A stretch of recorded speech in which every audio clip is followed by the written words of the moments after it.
All right, today is the damage assessment for my bike after the crash.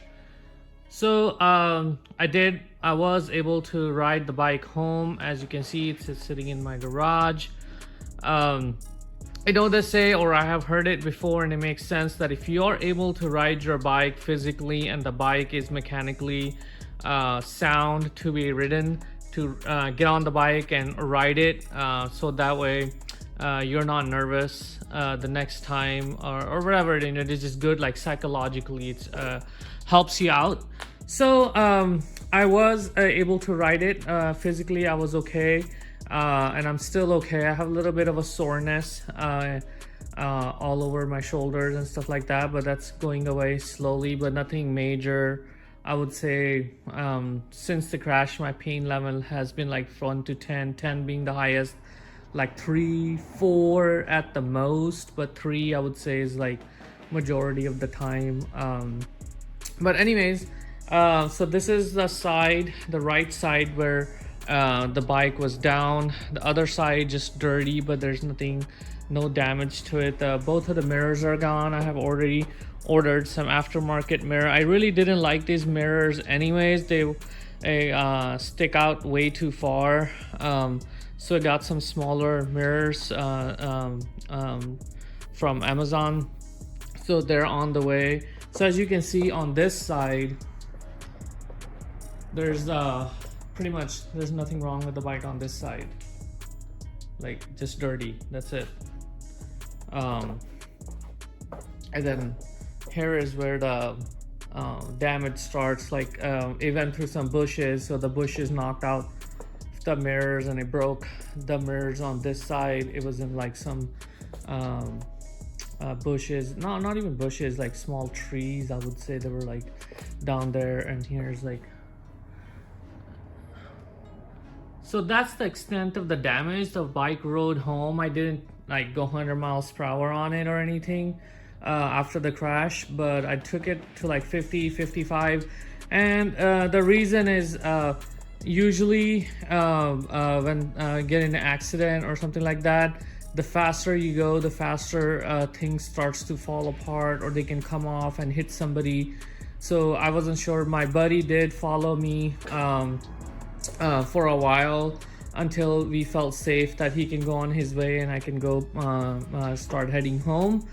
So yeah, I babied it home like 50, 55 miles per hour was the max I rode it after the crash, and it handled well.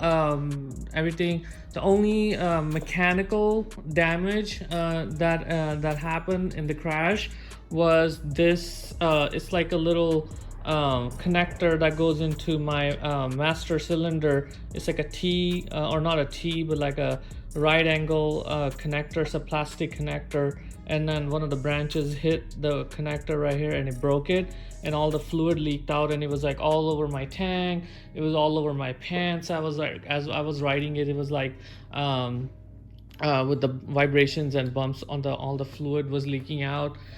I mean, I was planning on doing the brakes, but I wasn't planning on doing them in these circumstances. So there is some, I guess I'm trying to be positive about it. I am pretty positive about it. I'm ready to get this all cleaned up and do a damage assessment and see if there is any damage to anything. I checked the forks are not leaking on both sides, and I've been looking around. There's no oil leaking, there's no anything other than just the brake fluid that leaked out. I don't see anything, and I was keeping an eye on the temp.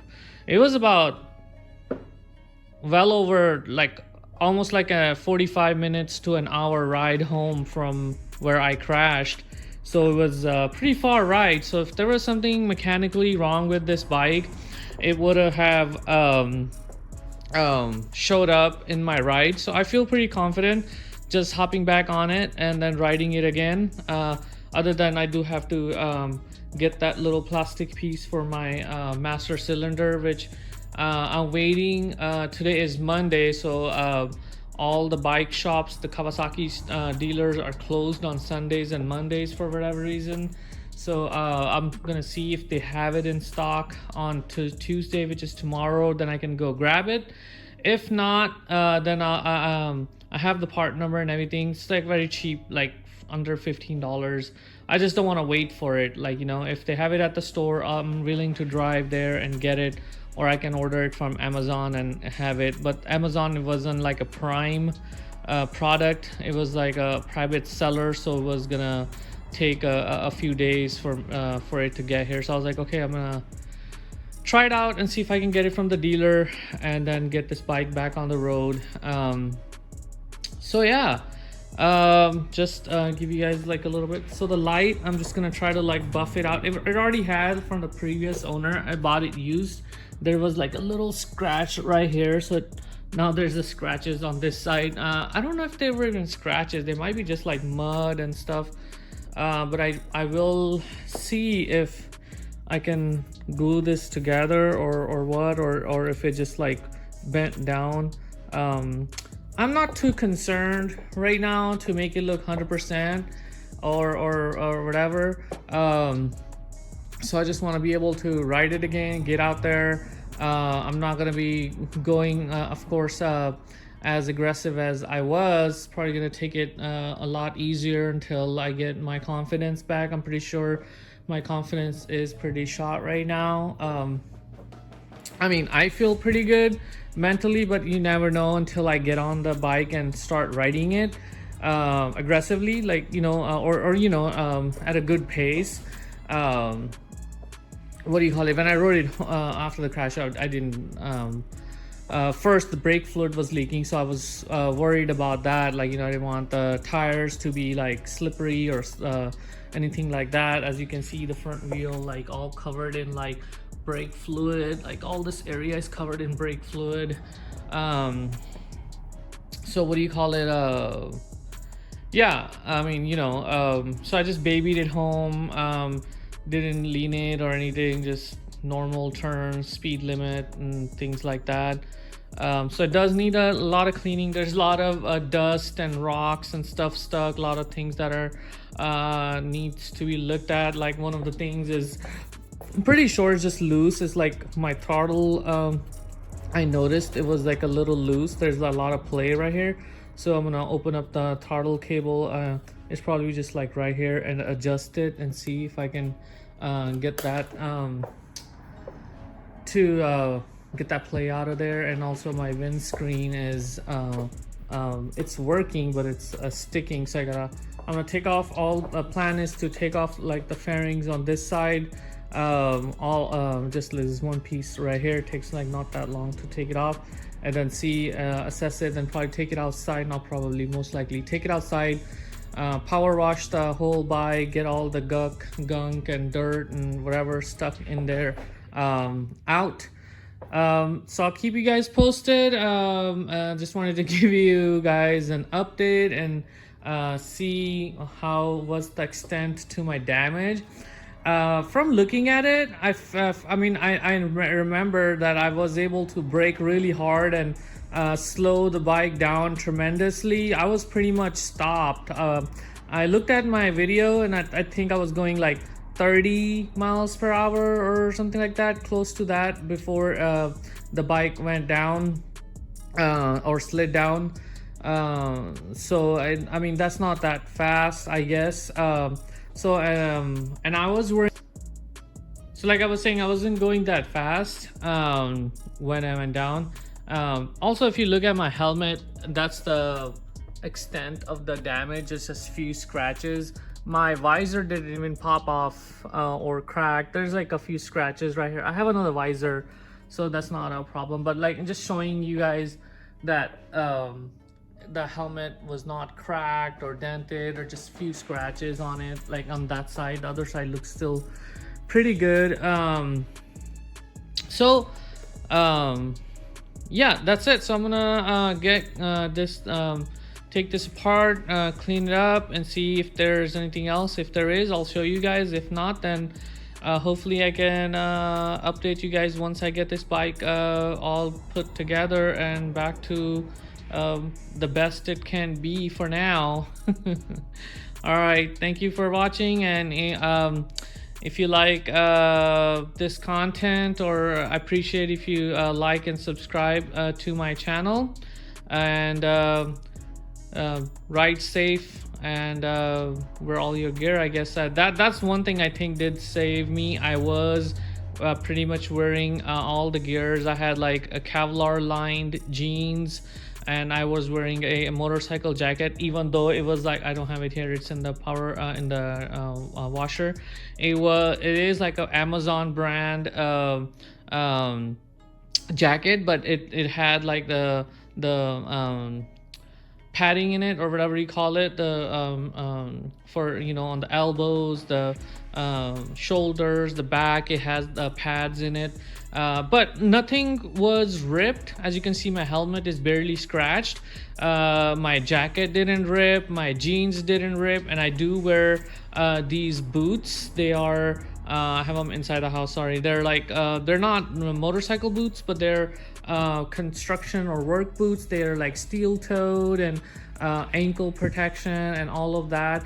But I did notice that one of my boots did come off, and I did get a little nick on my top of my foot from like a branch or something that hit. So that kind of scared me. So I did pick up a pair of riding boots that go up to your calves, like they're O'Neill brand, O'Neill, and what is the other one, Fox, and all these brands. They're like pretty much the same style boots. They're like the dirt bike boots. They make them, they look like dirt bike boots, and they have like plastics, and they're waterproof. And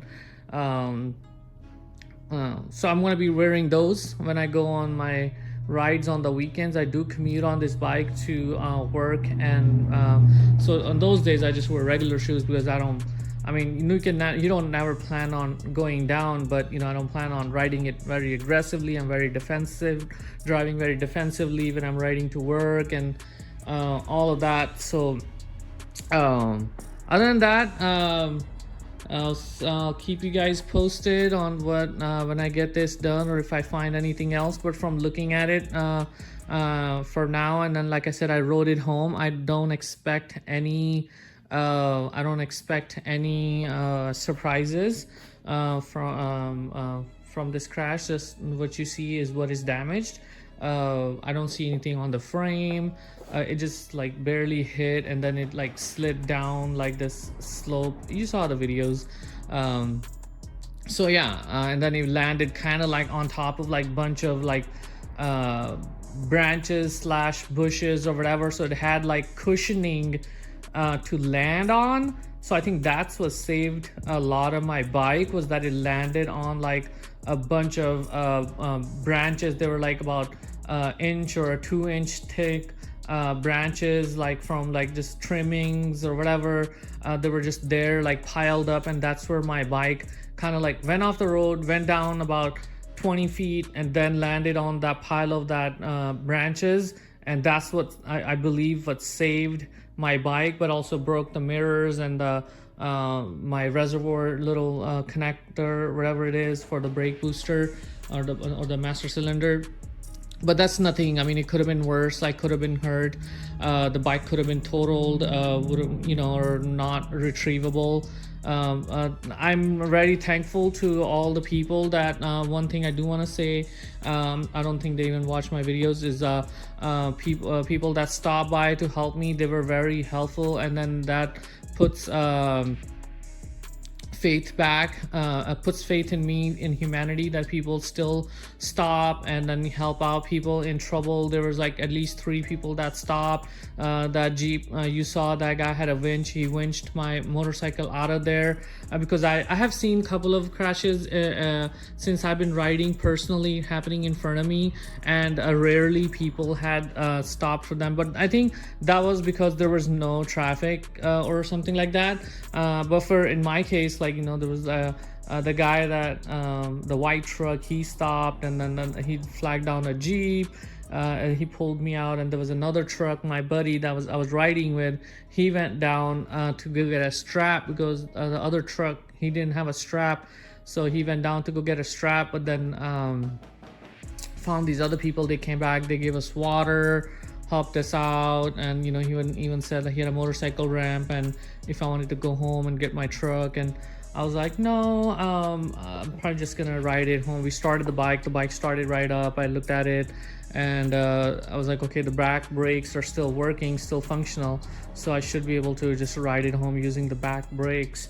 And yeah, that's how I rode for like an hour using the back brakes, which was a really weird feeling, because whenever I come up to a stop sign, I am a 5'5", so I'm kind of short for riding motorcycles, especially like this big bike. So it was a little bit of a challenge and a learning experience. I mean, I've been riding for a while, I'm not new, but when you're used to just using your front brakes and at stop lights and whatever, it makes it a little bit difficult, or tricky, not difficult, tricky to stop and be in gear, and then put your foot down and all of that. So yeah, but made it home. Thank God I was safe, and thanks to everybody that stopped and helped me retrieve my bike, gave us water, and checked up on us and make sure that we were okay. So all right, I don't want to make a too long a video. I think I already went on, but I just wanted to give a quick update. I know somebody posted a comment on my initial crash video that what happened, and so I was like, okay, this is a good opportunity to give an update on, show you the damage and then talk about it afterward. It's been a couple of days, so all right, see you guys on the next one.